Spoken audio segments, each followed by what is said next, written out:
ত্রাণ বিতরণ কেন্দ্রে ব্যাপক হতাহত ও তীব্র বিশৃঙ্খলার দাবি অস্বীকার করেছে গাজা হিউম্যানিটেরিয়ান ফাউন্ডেশন জিএইচএফ।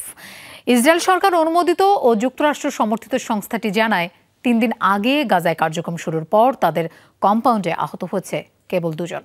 তাদের চিকিৎসার ব্যবস্থা করা হয়েছে বলেও জানায় তারা।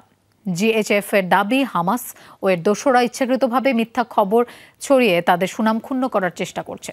সম্প্রতি তেল আবিব ঘোষণা দেয়, গাজায় যত ধরনের সহায়তা পাঠানো হবে তা নিয়ন্ত্রণ ও বিতরণ করবে জিএইচএফ। তবে শুরু থেকেই নানা বিতর্কের মুখে পড়েছে সংস্থাটি। ত্রাণ আটকে রেখে উত্তর গাজার বাসিন্দাদের কৌশলে দক্ষিণে সরিয়ে নেওয়া সহ নানা অভিযোগ উঠেছে তাদের বিরুদ্ধে। তবে সকল অভিযোগ অস্বীকার করেছে সংস্থাটি।